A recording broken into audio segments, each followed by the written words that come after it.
And we would love to have a dialogue about areas of opportunity for better state county partnership and governance, and as we're providing health and human services. I think it ties into a lot of what we always talk about. It's, we're sort of the counties implement the policy, so we want to be true partners and figure out ways to do that. So it's great to have you here. And I think in terms of discussion, starting with Measure 110 and some of those governance issues, Sure. There was the joint public safety HHS steering committee meeting. No, we haven't had that. That's tomorrow, wasn't it? That Wait. was Oh no, that was yes, sorry. Last month. Understanding the nature and scope of the community impact issues arising from Measure 110 implementation. And so had a couple of questions specific to the work of the Oregon Health Authority that we would like to pose that might require some follow-up conversation in our next local government advisory committee. And so just to start with those, but the first is, I'll read the two questions and then go back to the first one. The first is going to be, how do you see the Measure 110 funding process evolving in upcoming years? And then number two is about how the OHA envisions the burns being fully incorporated or integrated with the rest of the public behavioral health system. As the CMHPs and CCOs are a critical component of the public behavioral health system, how will the OHA ensure that it becomes a requirement or expectation that the burns collaborate with these entities and that they have the funding, I'm adding this ad lib, but that they have the funding to actually coordinate this work, which is itself a tremendous effort. So the first one is, how do you see Measure 110 funding process evolving in the upcoming years? Yeah, thanks. So first, thanks for having me. And Steve Allen, our behavioral health directors, joined as well. So I think we'll probably be able to tag team between some of these. And first, in a Zoom world, I almost feel like I have to apologize for wearing a tie today. The CMS administrator was meeting with the governor and I earlier, and actually in person. So I sort of felt like I had to wear a tie and shoes and all those kinds of things. So sorry for being a bit overdressed. And I think certainly evolution is what we would expect to see in the burn funding process. First, just to back up a step, I think it's really important for people to remember that Measure 110 did three big things, and I think people think a lot about the first two and they don't think as much about the third. The first, obviously, is decriminalizing recreational amounts of most controlled substances. The second is redirecting a large amount of marijuana funding to the alcohol and drug treatment system. But the third, and those first two, I think have gotten a lot of attention. The third, though, is it really called for a complete reinvention of the alcohol and drug treatment system. And it really, with respect to the decriminalization, the linkage there was the notion of creating a system that had never really existed before, that was well suited and purpose-built to meet the needs of people who had previously been criminalized for their addiction rather than receiving treatment for their addiction.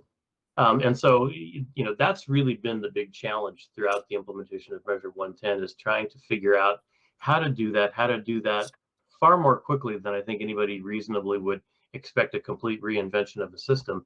And honestly, recognizing that this wasn't the fast thing to do, which would have been putting more money into the existing system, but reflecting that existing system wasn't always well meeting the needs of people who were being criminalized, and that we needed more and different kinds of players in the system to be able to provide that. And then, of course, the other piece of that was creating the Oversight and Accountability Council, and really dictating its structure in a very different way than we're used to in those kinds of structures. And really, if you think about our agency's health equity definition, central to it is the idea of allocating and reallocating resources and power, and it really centered the idea in the ballot measure of putting at the table, making decisions those most impacted by the decisions that are being made. So I think those are all kind of fundamental things about what Measure 110 did that are really important to take into consideration. I think the process this time in creating new entities, the Behavioral Health Resource Networks, or BURNS, it was an extremely painful process. I think we contributed to that pain at the agency by, I think, stepping back more than we should have from that decision-making process, and we should have provided more technical assistance, more of the kind of business grant-making kinds of assistance than we did. I will say that was motivated out of respect for the ballot measure's intent to really ground the decision-making in a different way, but we overcorrected for that, and so that really, I think, had an impact on the process. So we've learned that we'll be able to do better than that. When we really kind of reconfigured the process and worked with the council to change a little bit of its decision-making structure, I think the process improved significantly. As we sit today, I think there are now only 2 or 3 counties that remain to have their burns approved. I think we're down to Multnomah, Jackson, and Lincoln counties, I think, are the last 3. All the rest have been approved. Contracts or MOUs are in place or finalizing their negotiation, and dollars are out in the community according to those MOUs. So I think that part of the process is working well. I think what the council will need to do, and I need to be careful in talking about how things will move forward, because the decision-making authority really does belong with the council, and there are limits to what I can commit to what will happen going forward. But I would say that, you know, one of the conversations that council is going to need to have is, what does a process going forward look like now that there are actual burns and providers in place and receiving funding, and how will that process of necessity be different than a process that existed that we've just come through, where it's a kind of a blank sheet of paper and there aren't those structures in place. And I think that process would be significantly different, but I don't want to get too far ahead of the council in terms of that. Steve, do you want to add anything to that? No, I think that's just right, Pat. And I think what has been encouraging to me is when we think about people who use drugs and alcohol, only about 10% of those individuals seek and receive treatment in any given year. And there's reasons for that go beyond just access. It's about services that are meeting the needs of those who use drugs and alcohol. And I think that's, some of the wisdom behind this restructuring. And I think, a lot of lessons learned. I think we will continue to learn lessons in years to come. But it's not just treatment that's being provided here. It's outreach. So we're not just waiting for bad things to happen. There's outreach by peer support specialists. It's employment supports, which is needed so people have meaningful work. It is housing, which is desperately needed here throughout Oregon, and low barrier housing, so that you don't need to not be using a substance. You can have a safe and supportive place to live, regardless of whether you're still using or not. And there are interconnections with the systems, getting to the other part of your question, Commissioner, linkages with the CCOs, and that there are requirements with the funding that essentially the Measure 110 money be used as a resource of last resort. So when OHP members are eligible for a service to be paid for through the CCOs or on a fee-for-service basis, they're integrated. Many of the CMHPs applied for, and many were approved, so that there's some deep integration in the behavioral health resource networks that are being formed. But to your earlier point, not all county CMHPs were included and approved, and so it does allow opportunities for further integration with the system as we have now. Back to you, Pat.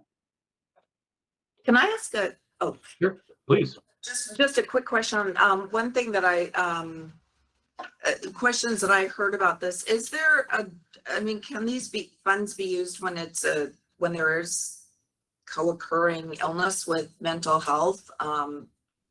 because obviously the mental health and substance use disorder are so often inextricably linked. So I'm just wondering, I've heard people say that, no, if there's a mental health component, then these funds can't be used, or they, that hasn't been considered. Is that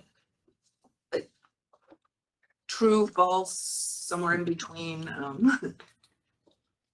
So What I was think Would you like to take that? really the answer to that is that use in co-occurring disorders is allowable, but I think that's separate from a policy question the council may choose to make or not make with respect to how they direct funds, are two different things. That's helpful. Yeah, just to build on what Pat said, if folks remember the original legislation, they were not behavioral health resource networks, they were addiction recovery networks, and so the council specifically worked with the legislature to change the name to behavioral health, knowing that so many people, to your point, Commissioner, have both a mental illness and use of drugs.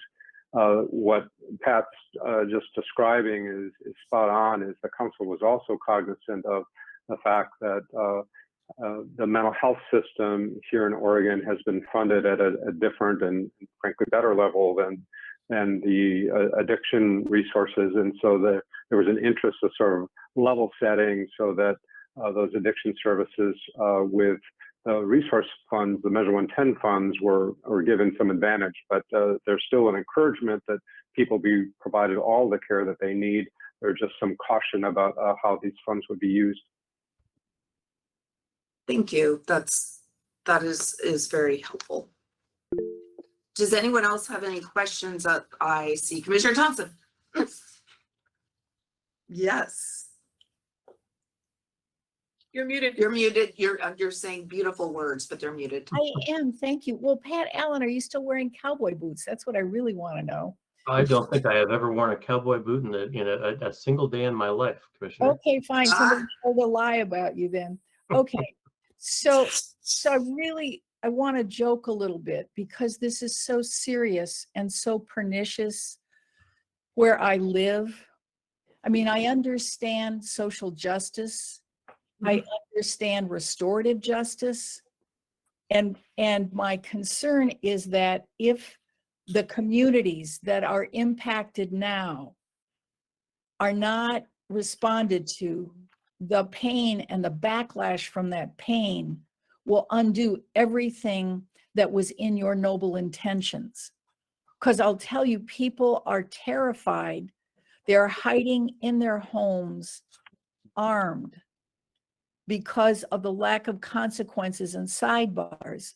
And so I understand your wish to be thoughtful and respectful, to serve justice and equity and restoration. I really applaud all that.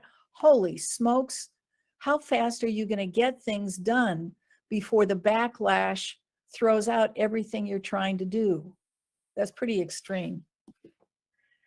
Well, I appreciate that, and I think to be clear, I wasn't trying to articulate anything that was my particular vision or an agency vision. What I was trying to articulate is what the ballot measure says, because we do have to do what the ballot measure says, and the ballot measure does call for those three things of decriminalization, redirecting funding, and reinvention of the system with a different control structure than we've usually than we've typically used before, and we don't really have any choice over any of those items. I think we are working through those items as quickly as we can. It's slower than we would have liked, and we learned some painful lessons that have delayed the work that we've done. I think we're now at a place where we've picked up a lot of traction and a lot of speed. As I indicated earlier, we're down to the last 2 or 3 counties in terms of funding their burns. And based on our revised timeline that was put out to, much complaint about 3 months ago, we didn't expect to have that process finished until potentially October. And here we are in mid-August with the last counties about ready to cross over the line probably next week. So, I absolutely understand what you're saying in terms of the need to get this work done. And I think that we are working through it. And the council, to its credit, has made great strides in terms of how it has thought about this work, how it has conceived what the system needs to look like, and made meaningful changes in how the system works in a time frame that I don't think anybody would have set out on this kind of a time frame for such a massive reinvention of how the system better meets the needs of people that it really wasn't addressing at all. Oh, Leanne, you're muted. Did you want to follow up? If I could just say thank you, Yeah. I appreciate that. I want to appreciate the work that you've done. I want to tell you that there is such consternation and in some cases, fear and rage that I repeatedly hear calls to repeal ballot measure 110. And I just want to be fair with you and tell you that there is that level of community backlash, just so you know. And thank you for all you've done. I appreciate that. Thank you, Commissioner. And I actually, I had a request that we restate the question, and then, and then I have a couple of questions. Do you want me to restate the question first? Well, if Yes. I may add a little bit of nuance to it. You know, Director Allen and Steve Allen, you're constrained by the language of the ballot measure, and that you're doing the best that you can within that what seems to be in many cases constraining language. A question that I have is, you know, the community mental health programs and the CCOs are so integral in how we deliver services today. Do you see a way that OHA can ensure that the burns will be coordinating with the CHCA community mental health plans and with CCOs? Do you see a way that that's going to happen without stepping on the ballot language toes? Yeah, Steve, you to speak to that. Do you want to dive into that? Yeah, sure. Just to re-articulate, while there's not a direct question or a direct connection in the statute that requires the burns to work with the CCOs, where that language that becomes a requirement is embedded in the statute relates to where in the pecking order, if you will, the Measure 110 funds are to be spent. So essentially it's like this. If a service that a burn behavioral health resource network provider is going to be delivering, if that can be paid for by any other means, including Medicaid or in a service that's already being delivered by the CMHPs, it needs to be paid for differently. It's only those services, and there are a number of those, including housing, for instance, that aren't eligible to be paid for through Medicaid that these providers can use the Measure 110 funds for. Now, some providers that have been approved are already enrolled with the CCOs, and so it's business as usual for them. And they'll have a pot of money that they can use for people to pay for things that they couldn't ordinarily pay for things. So that's where that connection is. I think there is an opportunity for further integration with the CCOs. I think it'll be actually helpful to stand these up, to give them some time to form, to get some operational pieces out and take a fresh look at those before the next round of funding. In terms of the CMHPs, what I said earlier is that some of the CMHPs applied for, I think many or most of them did, to be part of a burn. Some of the CMHPs were approved to be a burn provider, so that integration is already built in, because each of the providers within the resource network has to sign a memorandum of understanding that helps facilitate a seamless integration of service across all of the entities that are part of the burn. In some cases, the CMHPs weren't approved or didn't apply. And so that leaves open the question of their role in the burn.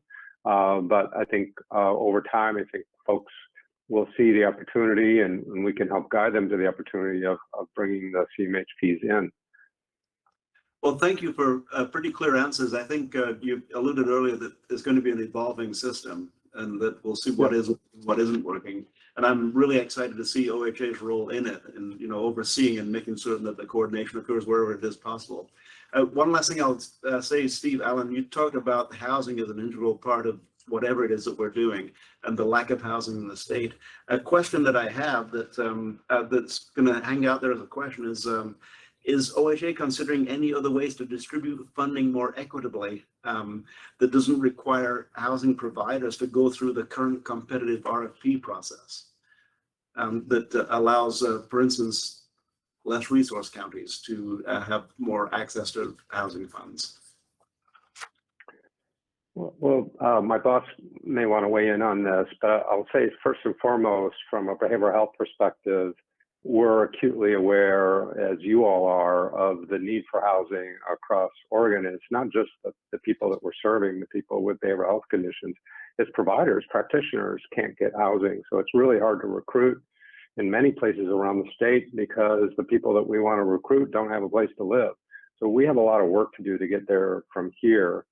I'll also say that, this is not our wheelhouse, where we're happy to be a vehicle for pass-through funds that are, especially when they're specific to behavioral health, because our experience has been is when the funds don't go through OHA, the focus that's necessary to serve, especially the individuals with the most complex conditions, who developers and providers may not want to serve for reasons that are understandable, then they get left behind, which we can't have. But this is not our wheelhouse. We're not the only provider. I think we've done well to partner with Housing Community Services folks who do bring the expertise, and to leverage funds that we have with other sources of funding and expertise.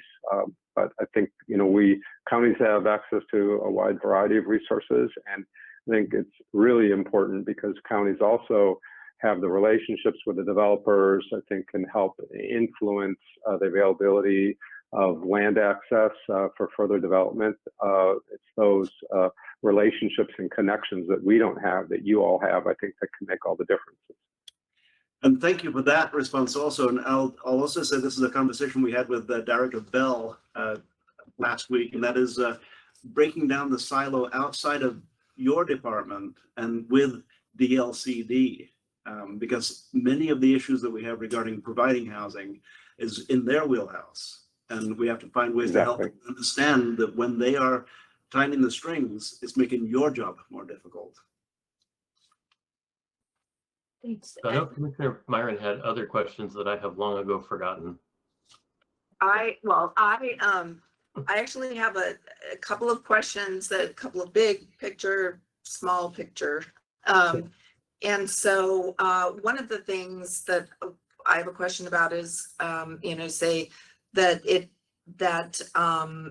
the statute obviously constrained by the terms of the measure itself, and that, it decriminalizes possession for the small amounts, etc. So does it prohibit, requiring treatment or some other approach if people have drugs and are engaging? If they're not doing anything, then that's one thing. But if, usually this comes to the attention of people because some other activity is being engaged with. And so, or something like the Portugal model, which has, which is basically the foundation for the decriminalization effort and has been successful for over 21 years in Portugal, where they have, they've done the work. They've gone through the growing pains and found a model that is exceptionally effective. Obviously, we're not Portugal, but have we looked at the potential for that kind of effort? Because I think as has been said a number of times, the pure decriminalization without sort of any kind of other real, what's the word, consequences or approach or need something, without another something, I don't know. I think there's skepticism as to how effective that is going to be. And in fact, when we're seeing a crisis in terms of meth and fentanyl and deaths increase and all of this, I think have we considered something like this, like that? Yeah. No, I think you're exactly right that there is sort of two major camps of thought around the appropriate role of the police power of the state and court systems around around treatment for addiction. One is that some people are only going to get treatment if they're ordered to by a court, and the other is that shouldn't be the criminalizing addiction isn't an appropriate response. And I know those are two broad overgeneralizations of kind of what's there, but I think as a summary they work, because I think at that summary level that's the argument that's out there. And I'm not an attorney, so I'm not going to sort of weigh into when can and when cannot a court order treatment. But I think certainly the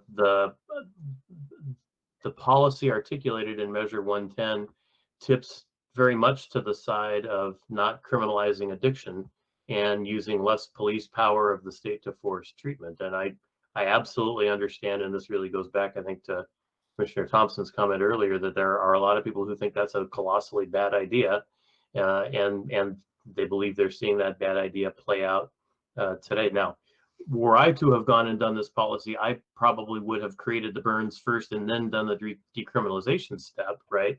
Because we were left in sort of a hell of a lurch for a while as we scrambled to try to reinvent this system in a way that kept faith with the ballot measure. But I didn't get to write that part of the law, and so we kind of are where we are. And my hope is now that we're getting these burns effectively stood up and resources are flowing, while it is still going to take time for them to really hit their stride delivering services, because they're going to be subject to all the same staffing challenges all of you and we are in terms of hiring positions and those kinds of things, that I think this system, as it matures, will continue to do a better job than we were previously doing around this.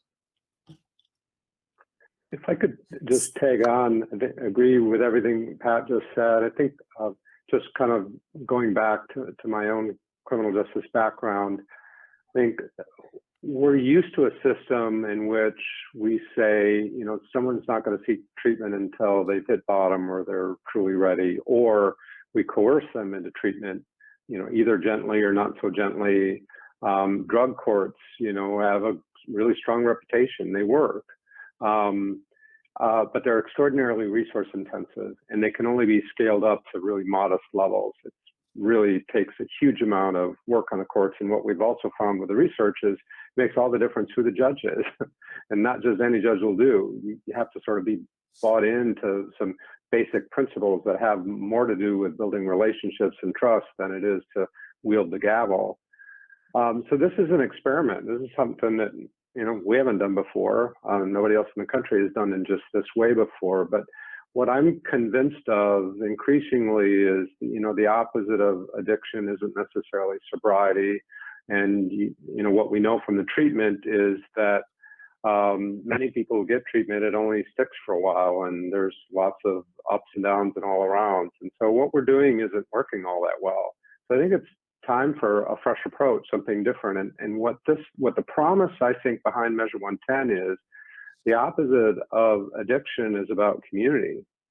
And these are built not just to provide resources, but the networking is just as important as the resources themselves. The integration, the seamless integration of treatment. And I'll be just blunt with this group, is that within these networks, some of the folks are extraordinarily collaborative already. It was just watching these negotiations unfold, county region by county region, in some cases with huge budget overruns to work through. And they did it beautifully, with integrity, and in partnership.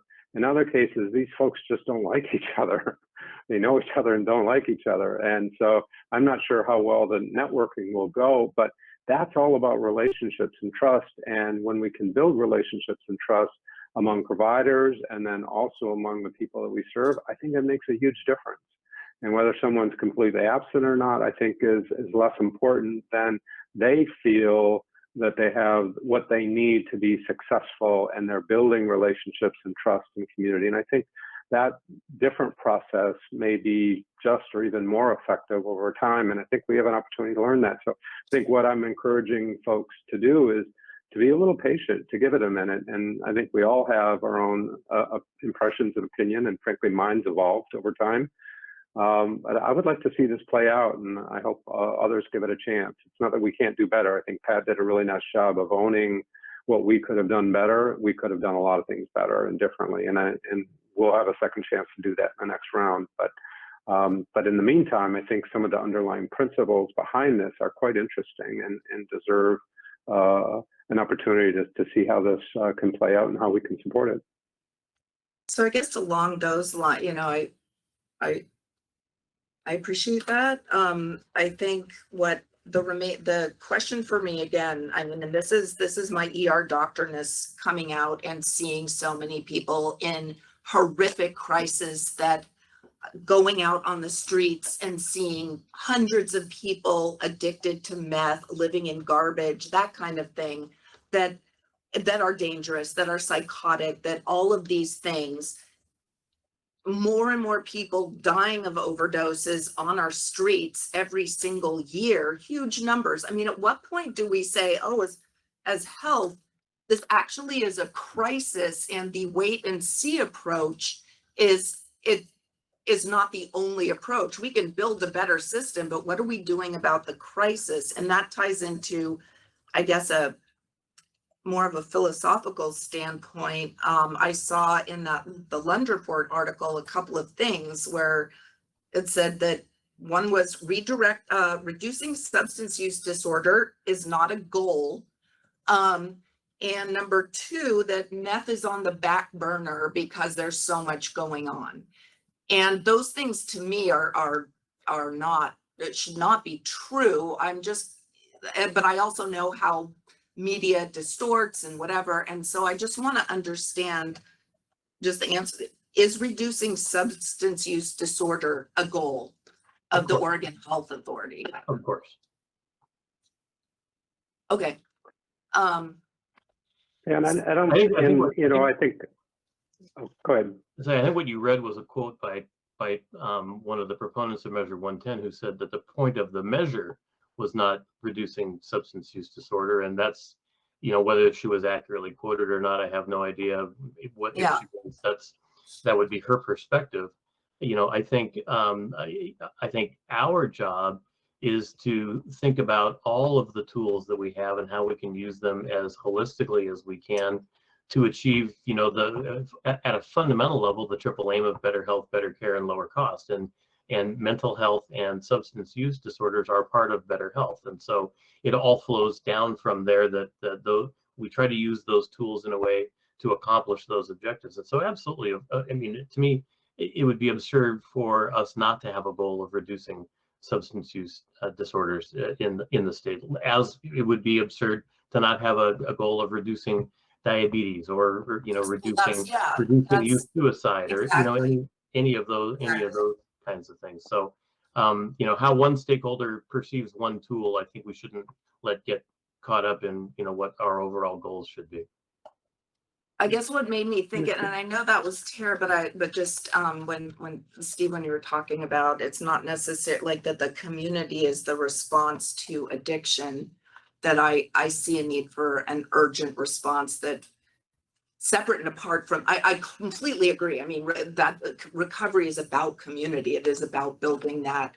And at some point there is a disaster that is happening on our streets and in our communities that feels like it's a different thing. And I don't know whether it's being addressed in a different way. And we don't need to, I know we have a couple of other really major questions that I know are raised. I just wanted to raise that. And one just, the tiny question is just how many substance use, how many treatment beds kind of disappeared under, and we can get the information later, disappeared over the term of COVID, say, and how many beds have been built since the passage of with the burns, or since the passage of Measure 110? Yeah, we'll get you the specific numbers, but I can certainly tell you from an overall trend standpoint, our behavioral health systems, both mental health and addiction systems, eroded to the point of collapse during the pandemic. The legislature in its last two sessions made major investments in the behavioral health system, really, I think, intending to make good on the promise going clear back to the 70s of deinstitutionalization, of really finally investing in the community-based treatment that was never delivered as a part of that vision. And I think the challenge for them and for all of us is that while they were doing that expansion investment, the system was washing away out from under us during the pandemic. And so those resources have ended up looking a lot more like stabilization resources to preserve what we have and really get back what we've lost. We've lost provider capacity, I think, in virtually every component of the system. And so now, I think your question with respect to what have we gained through Measure 110 will be timely in 6 months to a year, when we'll actually see those investments actually show up on the ground, when people have, to the extent they haven't already with access to care grants and those kinds of things, been able to staff up and create facilities. When we see the value of the residential treatment incentives or investments, both the 130 million through the RFP that was asked about, as well as the 100 million that went directly to counties, when we see those things actually materialize on the ground, I think that question will be able to be answered a lot more concretely. But we can certainly get you information on pieces of the system that we have lost capacity in over the course of the pandemic. Sadly, yes. Yeah, no. Can I quickly respond to your other question, Commissioner? Yeah. Yeah, so that you're right. I mean, whenever you talk to a reporter, there's a risk of folks taking a particular statement out of context. And I did say, those were my words, that methamphetamine in our approach had to be put on a back burner. And for the reasons that Pat just described, we had a system that was collapsing. We couldn't allow it to collapse. And so we were full on into helping preserve the system. And as a result, we've lost very little capacity, and we're building back what we have. A lot of it, frankly, relates to workforce. But here's the other thing that I told the reporter that didn't get reported on, is that the deep investment in this initial round in Measure 110 is incredibly important. $300 million that we didn't have before, going out for people who actively use drugs. What we know didn't work, because the research is compelling, it's strong, it's convincing, it's irrefutable, is that the war on drugs, that criminalized drugs, made things worse. It was incredibly expensive, disruptive, and destructive to people's lives. That doesn't work, and we should never go back. What we need is a new way, and this $300 million is specifically designed for people who use drugs. Now, what's important to take into account is the war with drugs is escalating. So it's not just meth anymore. It's meth plus fentanyl, which is a deadly combination. We have one of the highest rates of overdoses with meth in the country, and now you combine that with fentanyl. It is a deadly combination. But the good news with Measure 110 is it's integrated, it's outreach. We're not waiting for bad things to happen. There's lots of harm reduction supplies and strategies to work with people who are using drugs. It's built for people who use drugs. That's different from anything else that we've done before. So we haven't been sitting on our hands. Pat has allocated all hands on deck to support this effort, to get money out the door, to get it turned around, and to get those resources where people need them. It's just some specific efforts related to methamphetamine have not been acted on as quickly as I would have liked. And anybody who was listening to me when I first came here to Oregon is, we've got to take on the meth problem from day one. It's just lots happened since then. Yeah, the reporter's right. This is a real problem that needs real ongoing effort, and those efforts are underway. Thank you. I'm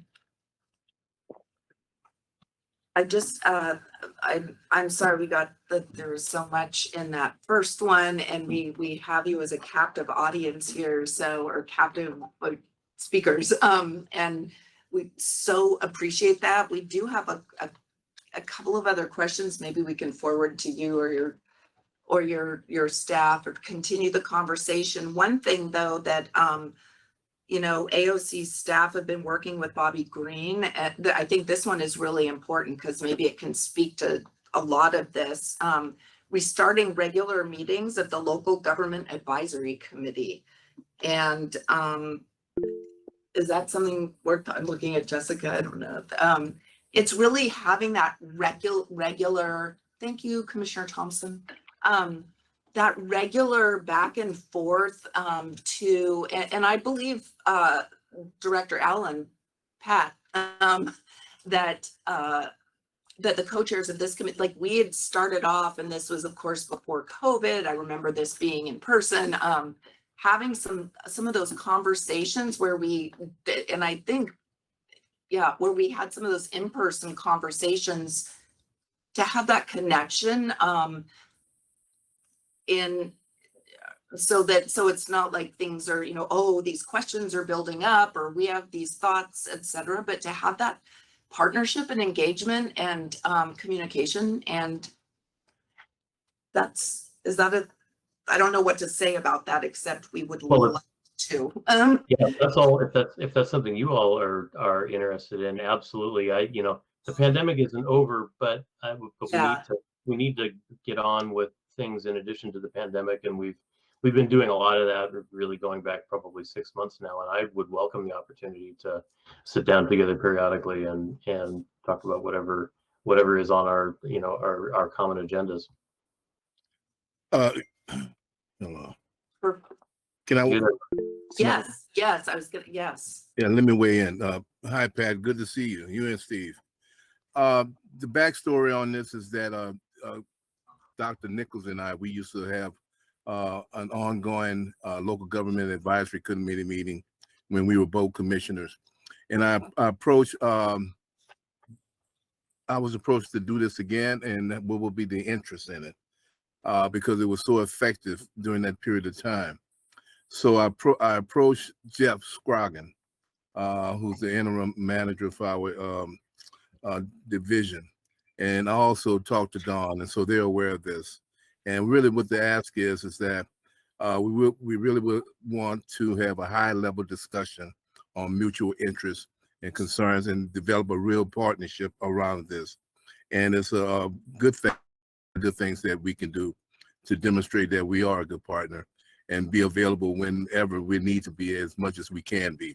That's really the ask of this committee. And I know you would be in favor of it.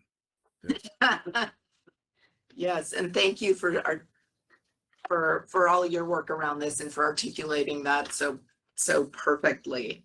And we're looking at the week of, so we're going to give a specific date here, September 19th to 23rd, if that would be timely to begin the regular coordination work again. And we can follow up with you, but I think that would be wonderful. And I think a lot of us here would really be in favor of that.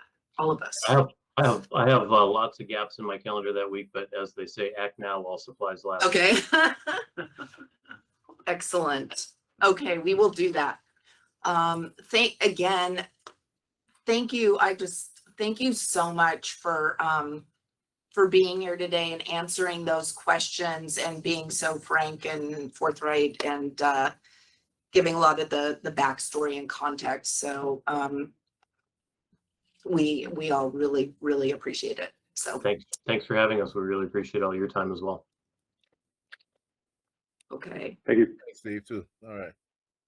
And so we are now getting we have about a minute, I think. Oh no, we over a minute. I have the wrong clock on my